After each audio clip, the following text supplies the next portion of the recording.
Alright, you guys, so this is like my third time trying to record this video.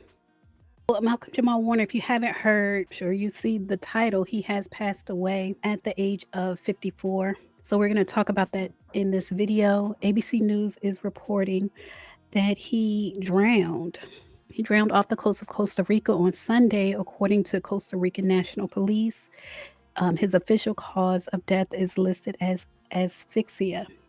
And so this happened near Cocos, a beach in Limon, Costa Rica. And apparently he was caught by a high current in the water. And they discovered his body on Sunday afternoon. They say his body was identified by Costa Rican National Police.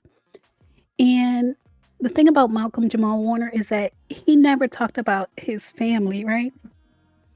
He never talked about his wife publicly, and he never talked about his daughter. But he does have a wife and he does have a daughter, and my prayers go out to them. I know sometimes when people pass away, like big celebrities that we kind of grew up with, you feel like somebody you know died, like you feel like a cousin died, and that's kind of how I feel right now. But I just imagine his wife and his daughter, the people who knew him, like his family and friends. I just feel bad for them. I don't know who he was in Costa Rica with because it says he was identified with by police. So I don't know if he was also there with his family, but it says that police identified his body.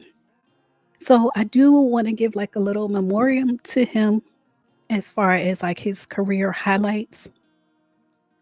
Again, we all know him as Theo Huxtable on The Cosby Show. Prior to The Cosby Show, he actually went to the Professional Children's School in New York City. And at age 14 is when he was chosen by Bill Cosby himself to play Theodore Theo Huxtable on The Cosby Show. And that role was groundbreaking for him and for his career. He earned an Emmy nomination, and it set the stage for his career, which spanned more than 4 decades. In the late 90s, he co-starred in Malcolm and Eddie. And in the 2010s, he appeared on shows like Read Between the Lines, Major Crimes, Suits, and The Resident. And he also did voice acting on The Magic School Bus, and he made his mark behind the camera as well. He directed episodes of All That, Ken and Kel, and Malcolm and Eddie. And in recent years, he co-founded the podcast Not All Hood, which was created to create a space for conversations about mental health in the Black community. And on that podcast, he spoke openly about vulnerability, resilience, and just things that affect Black people. And just days before his passing, he released a new episode of his podcast. This is so sudden. And of course, people are reacting to his passing on social media.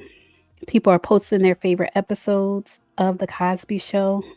This person said, RIP to the great Malcolm-Jamal Warner. My generation grew up on him. And you see other outlets like Essence announcing his passing. I think we all kind of have the same feeling of shock and sadness at his passing, his sudden passing. For me, I'm just so sorry to hear this news, and I feel so sorry for his family.